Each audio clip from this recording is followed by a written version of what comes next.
నీవు మేల్కొని మృతుల నుండి లెమ్ము, క్రీస్తు నీ మీద ప్రకాశించున్నాడని వాక్యం చదివిస్తుంది. ఇది దేవుని రాకడ గురించి మనం ఈ యొక్క వాక్యం చూసుకుందాం. నిద్రించున్న నీవు అంటున్నారు. ఈ లోకంలో అనేక మంది నైట్ నిద్రపోతే ఉదయం లేస్తున్నారు. కానీ వాక్యం ప్రకారము మేల్కోవాలని వాక్యం చదివిస్తుంది. ఎందుకు మనకు మేల్కోవాలంటే దేవుని యొక్క రాకట ఆయన సమీపన్నది కాబట్టి, ఆయన ఎప్పుడు వస్తాడో మనకు తెలియదు. నేను దొంగ వలె వస్తున్నాను కాబట్టి మీరు మేల్కొనమని వాక్యం చదివిస్తుంది. ఈరోజు అనేక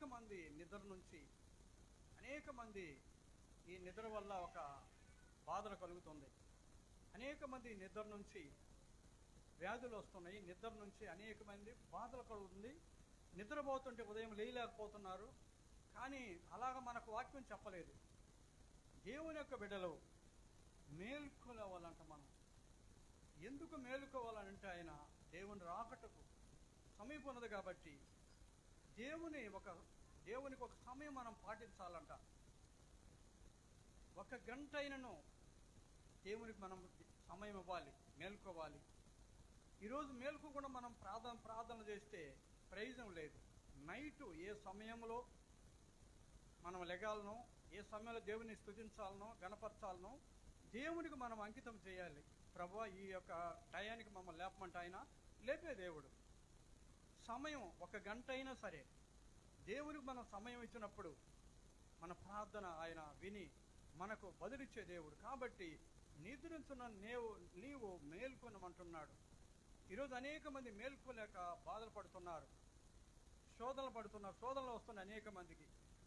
అనేక మందికి చూస్తే నైట్ పండుగ ఉదయము లేలేకపోతున్నారు. అనేక మంది హార్ట్ అటాకులు ఒక పక్క వస్తున్నాయి. ఇప్పుడు వ్యాధులు సడన్గా జరుగుతున్నాయి. కానీ ఆయన బిడ్డలకి అలాగ రాదని వాక్యం చదివేస్తుంది. మృతులో నుండి లెమ్మంటే పాత జీవితం నుండి, పాత అలవాట్ల నుంచి మనము లేవాలి. ఎందుకనగా అందరూ నిద్రపోయినట్టు మనము నిద్రపోకూడదు. అందరూ చేసినట్టు మనము చేయకూడదు. లోకానుసారం మన జీవితము చేయకూడదు. మన జీవితం దేవునికి అంకితం చేసుకున్నప్పుడు దేవుడు మనల్ని ఆయన మేల్కొలుపుతాడు. ఈరోజు అనేక మంది మేల్కోలేక అనేక మంది బాధపడుతున్నారు. రేపు దేవుడు ఇప్పుడు కూడా రావచ్చు, లేకపోతే రేపు రావచ్చు, నైట్ చెప్పను. ఎందుకనగా నేను దొంగ వలె వస్తున్నాను, మీరు మేల్కొనమంటుండ వాక్యములో.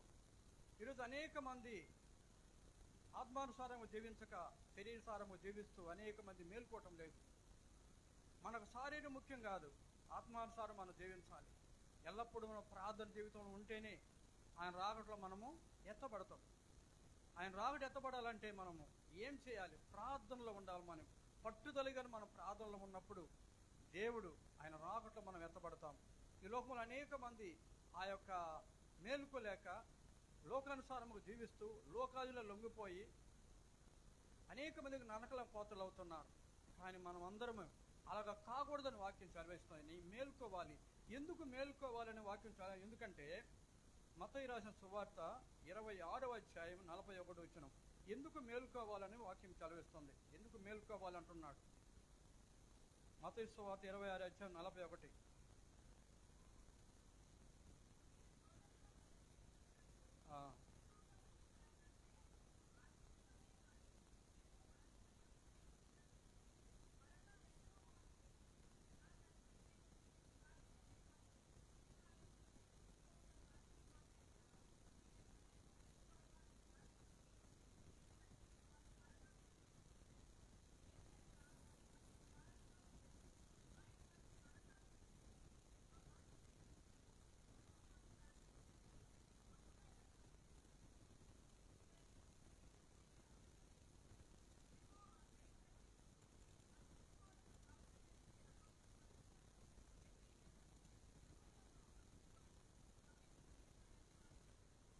చాలు, మీరు శోధనలో ప్రవేశకుండుకున్నట్లు మెలకుగా ఉండి ప్రాణం చేయమంటున్నాడు. మనం ఎందుకు మనకు ప్రాణం చేస్తున్నామంటే అనేకమైన శోధనలు. సాతాను ఏం చేస్తంటే ఏ సమయంలో ఏం జరుగుతుందో తెలియదు. అది మనం ఆ నిద్రించేటప్పుడే అది సాతాను క్రియ చేస్తుంటుంది. ఏదో ఒకటి బిడ్డలలోనో పెద్దలలోనో ఏదో ఒకటి వచ్చే దాన్ని మనల్ని నిద్రపోకుండా అనేక విషయాల్లో అది వ్యర్థపరుస్తుంటుంది. కాబట్టి మనము శోధనలో ప్రవేశించాలంటే దేవునికి మనము ప్రార్థించాలి, మేల్కొని ఉండాలి. ఈరోజు అనేక మంది ఆ మేల్కోలేక అనేక మంది బాధపడుతున్నారు, కష్టపడుతున్నారు. సడన్గా ఒక వ్యాధి వచ్చినప్పుడు, బాధ వచ్చినప్పుడు అప్పుడు మనం మేలుకుంటే ప్రయోజనం లేదు. మేలుకొని ప్రతి ఒక్క టైంలో దేవుని యొక్క ఎప్పుడు టయాన్ని లేకొడుతున్నాడో ఆ టయాన్ని మనం లేచినప్పుడు దేవుడు మనతో ఉండి మనతో నివాసం చేసి మన కుటుంబాన్ని, మన బిడ్డల్ని ఆయన మనం కాపాడగలదు. ఇశ్రాయేలు కాపాడువాడు కొనుకుడు నిద్రపాడు. మనం నిద్రపోయినా కానీ ఆయన నిద్రపోవడం వాక్యం చదివిస్తుంది. ఇశ్రాయేలు చూడండి, వాళ్ళు ఎల్లప్పుడూ ఆయన వాళ్ళకు పాదుగాపు దేవుడు ఇస్తున్నాడు. ఆయన బిడ్డలు కూడా మనకు కూడా ఆయన ఎల్లప్పుడూ ఉదయం కానీ సాయంత్రం కానీ నైట్ కానీ మనకు ఒక పాదుగాపు ఉన్నది. ఆ పాదుగాపు అందరికీ ఉండదు, ఏ సమయంలో ఏం జరగదో తెలియదు. కాబట్టి ఎల్లప్పుడూ మనకు దేవుడు తోడుగా నీడగా ఉంటాడని వాక్యం చదివిస్తుంది. ఇశ్రాయేలును కాపాడు దేవుడు, మిమ్మల్ని నేను కాపాడుతున్నాను, మిమ్మల్ని రక్షిస్తున్నాను, నీ యొక్క బిడ్డలు నేను కాపాడుతానని వాక్యము చదివిస్తుంది. కాబట్టి మీరు శోధనలో ప్రవేశించుకున్నట్లు మెలకువగా ఉండి ప్రార్థన చేయంటున్నాడు. ఈరోజు అనేక మంది శోధనలు, కుటుంబాలలో శోధనలు వస్తాయి, బంధువులలో శోధనలు వస్తాయి, ఏదో ఒక శోధన వస్తూనే ఉంటుంది. బిడ్డలుగా బాగలేక సాతాను ఏం చేస్తుందంటే, మనం ఏదైనా ఒక ప్రార్థన చేయాలని అనుకున్నప్పుడు బిడ్డలు ఏదో ఒక ప్రాబ్లం వచ్చి వాళ్ళు బాధపడుతుంటారు. మనం ప్రార్థన చేయడం మాలదు. కానీ మనం ప్రతిరోజు దేవుని దగ్గర మేల్కొని ప్రార్థన చేసినప్పుడు దేవుడు అలాంటి ఆటంకాలు, అలాంటి శోధనలు రానివ్వకుండా ఉంటాడు. కాబట్టి మనము ఎల్లప్పుడూ ఆయన దేవుని మనం స్తుతించాలి, ఘనపరచాలి, మేల్కోవాలి. మేల్కోకపోతే మనం దేవుని మనం స్తుతించలేము. కాబట్టి దేవునికి బిడ్డలారా, ఈ యొక్క దేవుని రాకట్లో దేవుని యొక్క బిడ్డలు ఎక్కువ నిద్రపోకూడదు. నిద్రపోవచ్చు తప్పులేదు, కానీ దేవుడికి మనము సమయం ఇవ్వాలి. మనం లోకాన్ని గురించి మనం ప్రార్థన చేసినప్పుడు దేవుడు మన బిడ్డలను కాపాడుతాడు. దేశాన్ని గురించి మనం ప్రార్థన చేసినప్పుడు దేవుడు అనేక దేశాలను కాపాడుతాడు. ఆయన అనేక వ్యాధులతో ఉన్న వారిని మనం ప్రార్థన చేసినప్పుడు దేవుడు వాళ్ళని స్వస్థపరుస్తాడు. అందుకే మేల్కొలు ఉండమంటున్నాడు. ఆయన రాకట వరకు మనము ప్రార్థనలో ఉండాలని వాక్యము సెలవిస్తుంది. 1 దెచ్చలోని పత్రిక, ఎందుకు మీరు నిద్రపోకూడదని వాక్యం సెలవిస్తుంది. 1 దెచ్చలోని పత్రిక 5వ అధ్యాయం 6వ వచనం. 5 అధ్యాయం 6వ వచనం.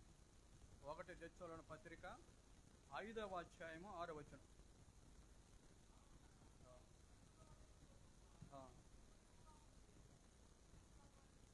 చాలు చూడండి, ఇక్కడ చూస్తే మీరు ఇతరుల వల్లే నిద్రపోక మెలకు ఉండమంటున్నాడు. అనేక మంది ఇతరులు నిద్రపోతుంటారు, వాళ్ళకు భయం లేదు.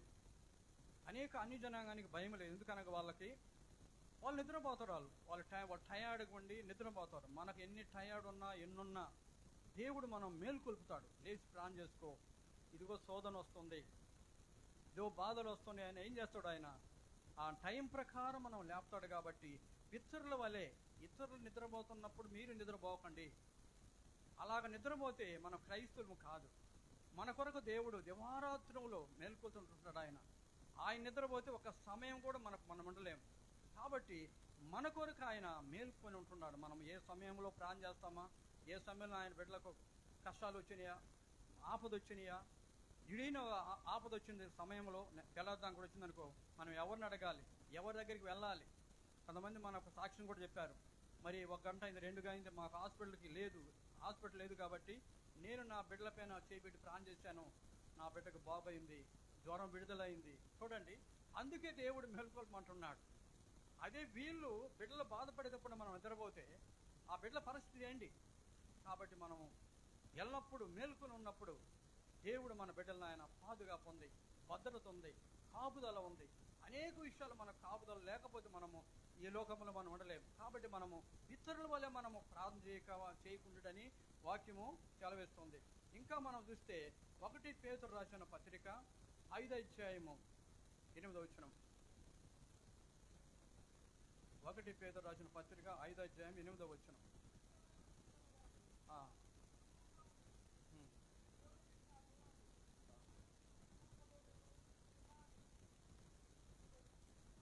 చాలు. ఎందుకు ఆయన లేవు అంటుంటే, మన విరోధి గర్జించి సింహం వలె ఎవరిని మృంగుదునా అని వెతుకుతూ వస్తాడంట. మనం నిద్రపోయేటప్పుడు దాని పని ఏంటంటే, ఎవరినైనా ఏదో ఒకటి చేయాలి. మన కుటుంబంలో ప్రార్థన లేకపోతే ఒక్కరికైనా, యజమానురాలకు లేకపోయింది అనుకోండి, బిడ్డల వల్ల క్రియ చేస్తాయి. ఇద్దరు భార్యాభర్తలు నిద్రపోయేటప్పుడు పిల్లల్లో ఏదో ప్రాబ్లం చేస్తుంది బాగా లేకుండా. అందుకని వాక్యం ఏం చెప్తుందంటే, మీరు మెలకు కలిగి, ఏ సమయంలో సాతాను వస్తుందో తెలియదు, ఏదో ఒక చేయాలని దాని ప్లాను. ఈ యొక్క శోధన రాకుండా మనం చేయాలంటే ప్రార్థన మనకు అవసరం. ప్రార్థన ఒక ఆయుధం మనకు ఉండాలి. పట్టుదలగా మనం ప్రార్థన చేసినప్పుడు దేవుడు మన కుటుంబాన్ని, బిడ్డల్ని కాపాడుతానని వాక్యం చదివేస్తుంది. కాబట్టి దేవునికి బిడ్డలారా, మీరందరూ నిద్రపోతుంటారు, సంఘం అంతా. మేము నిద్రపోతే దేవుడు మమ్మల్ని లెక్క అడుగుతాడు. మేము తెల్లవారుజామున లేస్తాం, 2 గంటలకు లేస్తాం, 3 గంటలకు లేచి సంఘర్షణ గురించి, అందరి గురించి, చిన్నలు పెద్దల గురించి మేము ప్రార్థన చేస్తాం. మేలుకొలిగి ఉండాలి. మీరు కూడా ఒక టయానికి పాటించి ప్రార్థన చేయాలి. బిడ్డల గురించి, నీ కుటుంబాన్ని గురించి, అనేక విషయాలు మనం ప్రార్థన చేసినప్పుడు దేవుడు మన బిడ్డల్ని సాతాను తాకనివ్వడు. సాతాను ఏం చేస్తుందంటే, అది ఎప్పుడెప్పుడు ఈ క్రైస్తవుల దగ్గరికి రావాలా, వాళ్ళ యొక్క బిడ్డలను బాధపడాలి, వాళ్ళ పనులు పోనీయకుండా, చర్చికి రాకుండా, దాని యొక్క సింహం వల్లే వస్తుందంట. అది గర్జించే సింహం వల్లే, ఎవరు మింగుదనమా వస్తుందంటాం అది. అందుకని మనం ఏం చేయాలి? మెలకువ కలిగి మనం ప్రార్థన చేయమంటున్నాడు వాక్యములు. ఈ లోకంలో అనేక మంది మెలకువ లేక అనేక మంది బాధపడుతున్నారు. మెలకువ లేక అనేక మంది వేదన పడుతున్నారు. అనేక మంది మెలకువ లేక ఈరోజు వ్యాధులతో ఉంటున్నారు. ఈరోజు అనేక మంది హాస్పిటల్లో ఉంటున్నారు. ఈరోజు చూడండి, క్రైస్తవులు ఎక్కడున్నారు? జీహెచ్లో ఉన్నారు, స్టాండ్లో ఉన్నారు. కానీ దేవుడు వ్యాధులను స్వస్థపరిచే దేవుడు, ఆయన వైద్యుడు. ఆ యొక్క దేవుణ్ణి మనం స్తుతిస్తే నిద్రపోకుండా, మన బిడ్డలందరికీ ఎలాంటి శోధన రానివ్వకుండా, ఎలాంటి కష్టము రానివ్వకుండా దేవుడు మనలందరినీ కాపాడగలడని వాక్యం చదివిస్తుంది. ఎవరిని మిరింగుదునా అని ఒక గది సింహం వల్లే ఉంటుందంట. మనం ఎప్పుడైతే మనం ప్రార్థన చేస్తామో సాతాను అది దూరం అయిపోతుంటుంది. ఈ ప్రార్థన లేకుండా జీవించలేము. ఈరోజు అనేక మంది వాక్యానుసారం మనము జీవించాలి. ఇది కడిసి కాలం కాబట్టి, ఆఖరి దినాలు కాబట్టి మనము ప్రార్థనలో మెలకువ కలిగి ఉండాలి. ఈ మెలకువ లేకపోతే ఏదో ఒక ప్రాబ్లం జరుగుతూనే ఉంటుంది. ఎన్నున్నా ప్రార్థన మాత్రం 1 గంట అయినా మనము నైట్ నిద్రపోకుండా చేయాలి. ఏ సమయంలో ప్రభు మనలో లేవగొడతాడో మనకు తెలియదు. మనం టైం ప్రకారం దేవుణ్ణి అడగాలి. ప్రభా, ఈ టయాన్ని మనం లేవగొట్టం అంటే ఆయన లేపుతాడు. మెలకువ కలుగుతాం. మనకు నిద్ర రాదు. మనకి దేవుడు వాక్యానుసారం మనతో మాట్లాడుతున్నాను. కానీ ఈరోజు అనేక మంది మెలకువ లేకుండా మాకు ఏదో బాధలు కలుగుతుంది, వేదనలు కలుగుతుంది. ఈరోజు అనేక మంది కష్టాలలో ఉంటున్నారు. నాకు ఫోన్లు చేస్తున్నారు ఉదయం కూడా, అయా నేను అక్కడ ఉన్నాను, ప్రార్థన చేయండి అని. ఎందుకనగా ఈ యొక్క మెలకువ లేకుండా, ప్రార్థన లేకుండా ఈరోజు సాతాను మనుషుల్లో దూరి హాస్పిటల్ ఫోన్ చేస్తుంది, డబ్బు సులువు పెడుతుంది. దాని పని అది. బిడ్డలలో ఏదో దూరి పాడు చేస్తూ ఉంది. ఒక్కొక్కరు మైండ్ సరిగా రావటం లేదు. ఎందుకని? నిద్ర వల్ల. కానీ నైట్ అంతా నిద్రపోయి కనీసం తెల్లవారుజాము కాడ 1 గంట అయినా లేచి దేవుని వాక్యం చూసుకొని మనం చేతులతో మనం ప్రార్థన చేసినప్పుడు ఏ సాతాను మన కుటుంబంలో దేవుడు రానివ్వడు. ఒకవేళ వచ్చినది ఉండలేదు. జీవన అగ్ని కంచె వేస్తాడు. మనం ఏం ప్రార్థన చేయాలి? నైటు, ప్రభు మా కుటుంబం చుట్టూ మీరు అగ్ని కంచె వేయండి, ప్రాకారం వేయండి. ఇశ్రాయేలు కాపాడు, కునుకు నిద్రపోడంటే ప్రభువా, ఇశ్రాయేలు కాపాడిన దేవుడు మమ్మల్ని కాపాడని దేవుడిని మనం ప్రార్థన చేసి అగ్ని కంచె వేసినప్పుడు సాతానుడు లోపలికి వచ్చేదానికి సమయం ఇవ్వడు. దానికి సమయం ఇచ్చేది ఎవరంటే క్రైస్తవులమే. ప్రార్థన లేక ఏం మా ప్రార్థన చేసుకున్నామంటే లేదు, దానికి మాటలు లేవు మన వాళ్ళకి. కానీ దేవుని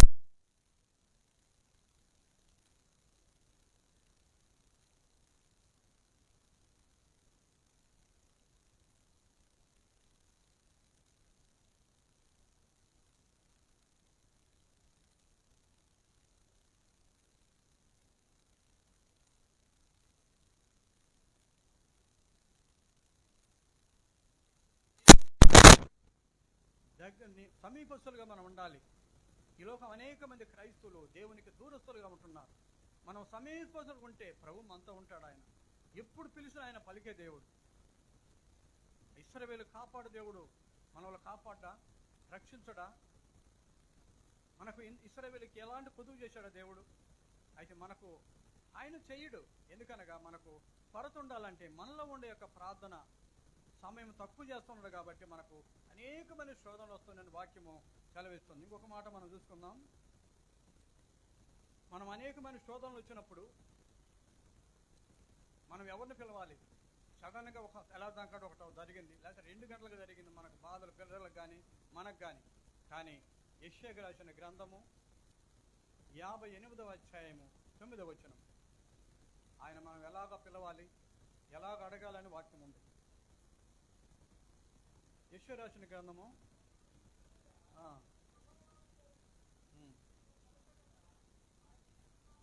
చాలు. అప్పుడు నీవు పిలవగా. ఎప్పుడు? మనకు ఆపద వచ్చినప్పుడు, మన కష్టం వచ్చినప్పుడు, మనకు బాధలు వచ్చినప్పుడు మనం ఏం చేయాలి? దేవుని పిలవాలి. ఎలాగా పిలవాలంటే మనం చేతులెత్తి, ప్రభువా నా బిడ్డలకు బాగలేదు, ఈ సమయాన మాకు వేదన పడుతుంది, నిద్రపోనికుండా చేస్తుంది సాతాను, ఒక్కసారి మమ్మల్ని జ్ఞాపకం చేసుకోమని దేవుని మనం ఎప్పుడైతే పిలుస్తామో ప్రభు మన చెంతకొచ్చి, మన దగ్గరికి వచ్చి, మన బిడ్డలను పరామర్శించే దేవుడు, కాపాడే దేవుడు, ఆయన దగ్గరికి వచ్చి మనకు తెలియదు కానీ ప్రభు దూతలతో వచ్చి మనకు సహాయం చేసే దేవుడు. కానీ మనం పిలవాలి. ఈరోజు అనేక మంది ఆపద వచ్చినప్పుడు పిలుస్తున్నాం, వ్యాధి వచ్చినప్పుడు పిలుస్తున్నాం, బాధ వచ్చినప్పుడు పిలుస్తున్నాం. అలాగ మనం ఉండకూడదు. మనకు ఎన్ని శోధనలు ఉన్నా ప్రతిరోజు నువ్వు దేవునికి 1 గంట అయినా మెలకువగలి ప్రార్థన చేసినప్పుడు, అప్పుడు ఎప్పుడు పిలిచినా ఆయన పలికే దేవుడు. నువ్వు ప్రార్థన లేకుండా బాధ వచ్చినప్పుడు యేసయ్య అంటే ఆయన పలకడు, ఆయన దూరంగానే ఉంటాడు. కానీ దేవుడు అంటున్న వాక్యములో, నువ్వు ఎప్పుడైనా పిలువు, నా బిడ్డలారా, నా కుమార్తెలారా, నా కుమారులారా, మీరు పిలవండి, ఎప్పుడైనా నేను మీకు జవాబిస్తాను, నేను స్వస్థపరుస్తాను. స్వస్థపరిచే దేవుడని యెహోవా అనే వాక్యం చదివేస్తుంది. ఐగుప్తులు రోగాలు వచ్చినప్పుడు మీకు రానివ్వను, వాళ్ళకున్నట్టు మీరుండకూడదు, మీరు నా కుమారుడు, నా కుమార్తెలు, మీరు నా సొత్తు, భయపడకమని చెప్పే దేవుడు మన దేవుడు. కాబట్టి దేవునికి బిడ్డలారా, మనం ఎప్పుడు ఏ సమయాన్ని పిలిచినా ఆయన మన దగ్గరికి వచ్చి మన బాధలన్నీ తీరుస్తానని వాక్యం చదివేస్తుంది. కీర్తనలో 34వ అధ్యాయము 19వ వచనం. కీర్తనలో 34వ అధ్యాయం 19వ వచనం.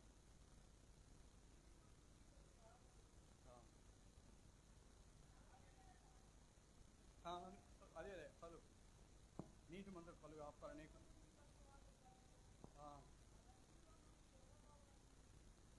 చాలు. నీతి మంతులు అంటే ఎవరు? క్రీస్తు రక్తములో కడగబడిన వాళ్ళు నీతి మంతులు అంటారు.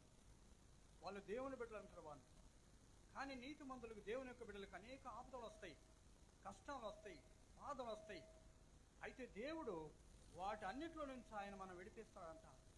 మనకి ఏ ఒక ఆపద వచ్చినప్పుడు దేవుడు మన చేయి పట్టుకుని నడిపిస్తాడు. ఆ ఆపద తప్పించే దేవుడు, శ్రమలు తీర్చే దేవుడు, బాధలు తీర్చే దేవుడు. నీతిమంతుడికి, దేవుని యొక్క బిడ్డలకు అనేకమైనవి వస్తాయి. కానీ మనకు బాధలు రాకపోతే, కష్టాలు రాకపోతే దేవుని మనం మొరపెట్టము, మనం మర్చిపోతాము దేవుణ్ణి. కానీ బాధ వచ్చినప్పుడు అనేక మంది, రాత్రి కూడా ఒక చెప్పాను, అయ్యా మీరు చెప్పిన ప్రకారం ప్రార్థన చేసుకోండి, నైట్ మీరు ప్రార్థన చేయకుండా నేనేం చేయలేను, దేవుణ్ణి పిలవండి. నైటు ఏ సమయమునో మీరు పిలుస్తున్నారో మెలకోగలిగి, దేవుడు మీ అందుండి మీ ఆపదలు తప్పించే దేవుడయ్యా, నేనేం చేయలేను, నేను ఒక మీలాంటి మనిషినే, మీరు ప్రార్థన చేస్తుంటే నాకు ఫోన్ చేయండి, దేవుడు మీకు స్వస్థపరుస్తాడు. మీ ఇంట్లో ప్రార్థన లేకపోతే మనం చేసే ప్రార్థన ఆయన ఆలకించడు. ప్రార్థన జీవితం మనలో ఉండాలి. కానీ ఇక్కడ చూస్తే నీతిమంతుని కలుగున ఆపదలు అనేకములు, వాటన్నిటిలో నుంచి నేను తప్పిస్తాను అంటున్నాను. ఆ క్రీస్తు రక్తములో కడగబడిన బిడ్డలకి ఎన్ని శోధనలు వచ్చినా, ఎన్ని బాధలు వచ్చినా, ఎన్ని కష్టాలు వచ్చినా నేను తప్పించే దేవుడిని, ఆపదలు తప్పించే దేవుడు. ఈ లోకంలో ఆపదలు రాకుండా ఎవరికి లేవు, శోధనలు రాకుండా ఎవరికి లేవు. కానీ వాటి అన్నింటిలో నుంచి నేను తప్పిస్తానని వాక్యం చదివేస్తుంది. మనం ప్రార్థన చేసేటప్పుడు ఈ యొక్క వాగ్దానాన్ని బట్టి మనం ప్రార్థన చేయాలి, ఊరిక మామూలుగా చేసేది కాదు. నేను చెప్పే వాక్యాలు మీరు ఆ యొక్క రాసుకొని ప్రార్థనలో మనం ఉన్నప్పుడు ప్రభు మనలందరినీ ఆయన కాపాడే దేవుడు, ఆయన తప్పించే దేవుడు. మనకు ఎన్ని శోధనలు వచ్చినా ఆయన మనం వెతుకుతూ వస్తాడు. ఆయన నువ్వు పిలవగా నేను పలుకుతానంటూ వాక్యం చదివేస్తుంది. ఈరోజు మనుషులు ఎవరు పలుకుతారండి? ఒక ఆపద వచ్చినప్పుడు పక్కింటి వాళ్ళు వెళ్ళమంటే వాళ్ళు మెలకుతున్నా వాళ్ళు పలకరు ఎక్కువ. కానీ దేవుని యొక్క బిడ్డలు అలాంటి అవసరం లేదు. ఒక పక్కింటి వాళ్ళు, ఎదురింటి వాళ్ళు అవసరం లేదు. ప్రభు మనతో ఉంటాడు. నువ్వు పిలవగానే మనం ఎవరమే? ఆయన బిడ్డలం, ఆయన మేపు గొర్రెలం. మనం ఒక గొర్రె బాధపడి దేవుడు చూస్తుంటాడా? ఈ వాగ్దానం బిడ్డ మనం ప్రార్థన చేసినప్పుడు ఆయన పరలోకం నుంచి మన కూడకొచ్చి మనల్ని పరామర్శించి మనముల బాధలను తీర్చి ఆయన మనతో ఉండి మన బాధలను తీరుస్తానని వాక్యం సెలవిస్తుంది. ఈ వాగ్దానాలు పెట్టి మనం ప్రార్థన చేసినప్పుడు ప్రభు ఎల్లప్పుడూ మనతో ఉంటాడు. కీర్తన 73:23 ఏముందంటే, ఎల్లప్పుడు నేను నీతో ఉన్నాను, నీ కుడి చేయి నేను పట్టుకుని ఉన్నాను. కీర్తన 73:23 ఎల్లప్పుడు ఎల్లప్పుడు ఎందుకుంటాడంటే దేవుడు మనతో. నువ్వు ప్రార్థన చేసి దేవుని బిడ్డవైతే, దేవుని ఆత్మతో సత్యంతో నువ్వు ఆరాధించి బిడ్డవైతే నీకు ఎల్లప్పుడు ఉంటాడు ఆయన. నువ్వు ఎప్పుడో ఆడి ఆమాసకు ఎప్పుడో ఒక చిన్న ప్రార్థన చేసి ఆయన ఉండడు. నువ్వు ప్రతిరోజు ఒక రోజుకు ఒక గంట నువ్వు ప్రార్థన చేసినప్పుడు నువ్వు ఎప్పుడు పిలిచినా ఆయన పలికే దేవుడు. నువ్వు ఎప్పుడు పిలిచినా నీ ప్రక్కలో ఉండే దేవుడు. ఇదిగో నేను ఉన్నానని చెప్పే దేవుడు. మనముల ఆ దేవుడు చెయ్యి పట్టుకుంటాడంట. ఎల్లప్పుడు మనతో ఉండి మన కుడి చెయ్యి పట్టుకుంటాడు ఆయన. మనం పట్టుకోలేము, కానీ ఆయన మన కుడి చెయ్యి పట్టుకుంటే ఎల్లప్పుడూ మనం ఆశీర్వాదకరంగా ఉంటాం. మనతో ఉండాలంటే, మనతో నివాసం చేయాలంటే ప్రార్థన అవసరం. ఈ ప్రార్థన శక్తి సంపాదించుకోలేక అనేక మంది ఈరోజు బాధలు పడుతున్నారు, వేదన పడుతున్నారు. ఎన్ని శోధనలు వచ్చినా ఆయన మనం తప్పించే దేవుడు. ఈరోజు అనేక మంది తప్పిదములు చేసి యేసయ్య అంటే ఆయన పలికే దేవుడు కాదు, మాట్లాడే దేవుడు కాదు. ఎన్ని శోధనలు వచ్చినా యేసయ్య అంటే ఆయన పలకడు.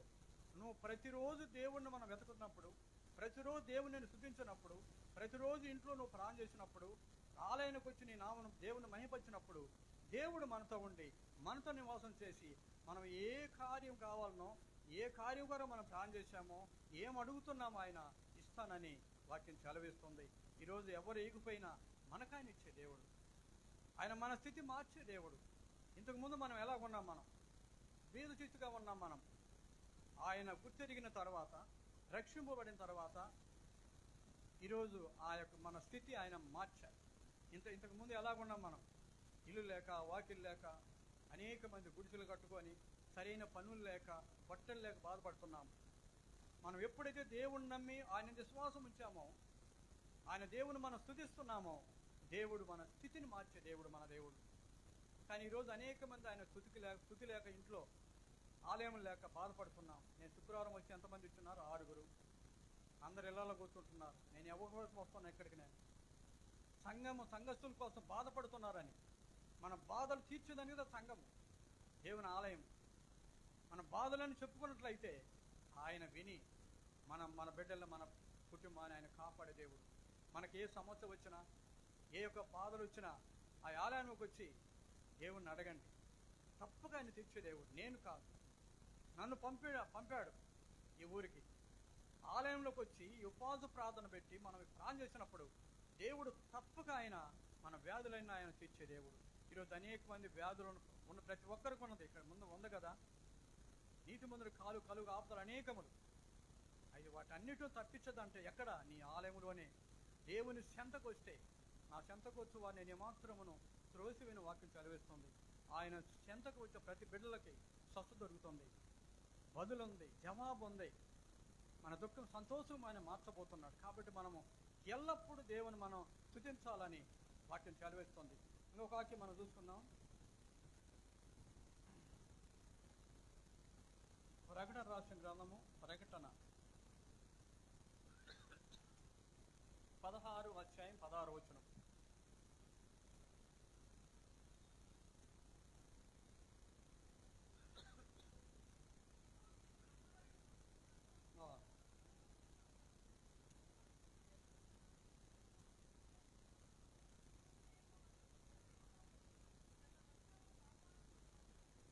చాలు. మెలకువ కలిగి తమ వస్త్రాలు కాపాడువాడు ధన్యుడు. దేవుని యొక్క బిడ్డలకి మన హృదయం అనే కాపాడుకోవాలి. మన హృదయము, ప్రభు అంటున్నాడు, నీ హృదయం నాకు ఇవ్వమంటున్నాడు, కానీ నీ డబ్బో, నీ ధనమో, నీ ఇల్లు ఆయన అడగలేదు. మన యొక్క హృదయము పరిపూర్ణంగా దేవునికి సమర్పించినట్లయితే, నేను మలకొకలికి ప్రాణం చేసినట్లయితే ఆయన రాకట్లు ఎత్తబడుతున్న వాక్యము చలవిస్తుంది. కాబట్టి ఈరోజు అనేక మంది మెలకువ లేక ఆయన రాకట్లు ఎదురు చూడలేక నరకలోకి పాత్రలు అవుతున్నారు. కాబట్టి దేవుని బిడ్డల మనం ఈ ఊరిని గురించి మనం ప్రార్థన చేయాలి. ఎవరైతే మారలేదో వాళ్ళ గురించి మనం ప్రార్థన చేయాలి. ఎవరైతే ఆలయానికి రాలేదో వాళ్ళ గురించి మనం మెలకువలు ప్రార్థన చేసినప్పుడు ప్రభు తప్పక ఆలయానికి తీసుకురాగలడు. ఎవరైతే దేవుని గుర్తెరగలేదో వాళ్ళ తప్పక దేవుడు తీసుకొచ్చే దేవుడు మన దేవుడు. కానీ మనం సరైన ప్రార్థనలో ఉండాలి, విశ్వాసమైన ప్రార్థన ఉండాలి, మెలకువగలి ప్రార్థనలో ఉండాలి, దేవుని చిత్త ప్రకారం నెరవేర్చే బిడ్డలుగా ఉండాలి. ఒక్క గంట అయినను నాతో మీరు మెలకు ఉండలేని వాక్యం చదివిస్తుంది. కాబట్టి దేవునికి బిడ్డలారా, ఒక్క గంట అయినా ఆయనతో మెలకు కలిగి ఉండాలి. ఆయనకు మనకు ప్రార్థన సావాసం. ఈ లోకము సావాసం కొద్ది కాలమే, బంధువుల సావాసం కొద్ది కాలమే, బంధువులతో స్నేహితము కొద్ది కాలమే, ఇరుగు పొరుగు వారి స్నేహము కొద్ది కాలమే. ఏ సైతం మనం స్నేహం చేశామంటే ఆ ప్రార్థన సావాసం ఆయన స్నేహము ఊరే కాదు. ఈ ప్రార్థనలో మనం ఉన్నప్పుడు ప్రభు స్నేహితుడితో మాట్లాడినట్టు ఆయన మాట్లాడతారంట. ఈ ప్రార్థన సావాసం మనం ఉన్నప్పుడు ప్రభు మనకు ఏ విషయాలకు జవాబిస్తాను వాక్యం చదివేస్తుంది. మనం మెలకువగలిగి ప్రార్థన చేయాలని వాక్యం చదివేస్తుంది. ఈరోజు అనేక మందికి మెలకువ లేక అనేక మంది బాధలు పడుతున్నారు, వ్యాధులతో ఉన్నారు, బాధలో ఉన్నారు, శోధనలో ఉంటున్నారు, అనేక మంది మరణంలో ఉంటున్నారు. అయ్యా నిద్రపోయిన ఉదయం లేయలేదు. అనేక మంది అలాంటి రోజులు ఇక నిద్రపోయే కాలము కాదు. ఒక 2 గంటలైనా మనం నిద్రపోవాలి, తప్పులేదు. కానీ దేవునికి మనకు సంభాషించాలి, మనం ప్రార్థనలో ఉండాలి. లోకము తారుమారుగా అయిపోతుంది, ఏ సమయంలో ఏం జరుగుతుందో మనకు తెలియదు. కానీ మనము మెలకువగలి ప్రార్థనలో ఉండని వాక్యము చదివిస్తుంది. మనకు ఆ యొక్క బిడ్డలకి ఒక ప్రాకారం ఉందని వాక్యం చదివిస్తుంది. ఆ మెలకువగలి ప్రార్థించే వాళ్ళకి ఏముందంట? యెషయా గ్రంథం 62:6.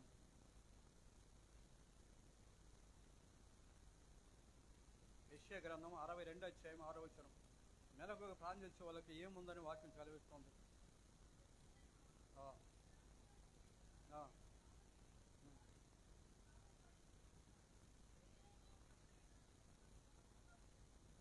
చాలు చూడండి. యెరూషలేమా నీ ప్రాకారమేనా? దేవుని యొక్క బిడ్డలారా, దేవుని యొక్క సమూహమా, సంఘమా, మీ ఇళ్లలో ప్రార్థన చేసే వాళ్ళ ఇళ్లలో దేవుని యొక్క ప్రాకారం ఉంటుందంట. ఏబు కుటుంబం చుట్టూ ఎలాగ ప్రాకారం, ఆ ప్రార్థన ప్రాకారం వేస్తున్నారో తెల్లవారుదాకా లేచి, అలాంటి యొక్క ఆ ప్రార్థన చేసే ప్రతి ఒక్కరికి ఆ ప్రాకారం ఉందని వాక్యం చదివేస్తుంది. ఈరోజు ఆ ప్రాకారం లేకపోతే మనము ఉండలేము. సాతాను నుంచి లోపల దూరి పాడు చేస్తుంది. ఈ హృదయం అనే ఒక స్థలాన్ని దేవునికి సమర్పించాలి, పరిపూర్ణంగా సమర్పించాలి. ఈరోజు అనేక మంది లోకానుసారం జీవిస్తూ అనేక సమర్పించలేక, దేవుని ఆలయముకు చేయక అనేక మంది శ్రమలు, బాధలు, కష్టాలు పడుతున్నారు. అయితే దేవుని బిడ్డలకి ఎన్ని శ్రమలు వచ్చినా, ఎన్ని శోధనలు వచ్చినా ఆయన తప్పిస్తారని వాక్యం చదివిస్తుంది. కాబట్టి మనం ఏ విషయంలో మనము బాధపడను అక్కరం లేదు. కాబట్టి దేవునికి బిడ్డలారా, మీరు మెలకు కలిగి దేవుని మహిమపరచమని ఎఫెసీయులు 5:14 ఉంది. రెండో దృష్టి, మీరు శోధనలో ప్రవేశించుకున్నట్లు మెలకువగలిగి ఉండమని మత్తయి సువార్త 26:41 చెప్తుంది. 1వ దశలోని పత్రిక 5:6 ఇతరుల వల్ల మెలకువ కలిగి ఉండడం, ఇతరుల లాగా మనం నిద్రపోకూడదని వాక్యం చదివిస్తుంది. 1 పేతురు 5:8 నిబ్బరం కలిగి బుద్ధి గలవారై మెలకువగా ఉండడే, మీ విరోధి గర్జన సింహం వల్ల ఎవరిని మృంగుదురా అని అది వచ్చునంట. కాబట్టి మనం నిద్రపోకుండా ప్రార్థన ఉన్నప్పుడు సాతాను ఏం చేసి మన ప్రార్థనలో చూసి దానికి భయం కలుగుతుంది. దానికి అయ్యో దేవుని యొక్క బిడ్డలు మనం ఇక్కడ రాకూడదని ఏం చేస్తుంది? తొలగిపోద్దని వాక్యం చదివిస్తుంది. కాబట్టి యెషయా రాసిన గ్రంథము 58:9 అప్పుడు నువ్వు పిలవగా నేను వస్తానంటున్నాడు. ఎప్పుడు? నీకు శోధన వచ్చినప్పుడు, మీకు బాధ వచ్చినప్పుడు, మీరు కష్టం వచ్చినప్పుడు, మీరు పిలవగానే నేను మీ దగ్గరికి వస్తానంటున్నాను. ఈ లోకంలో ఎవరండి సమయానికి బాధ వచ్చినప్పుడు, శ్రమ వచ్చినప్పుడు, శోధన వచ్చినప్పుడు ఎవరు వస్తారు మనకి? ఆ యేసయ్య మాత్రం వస్తాడు.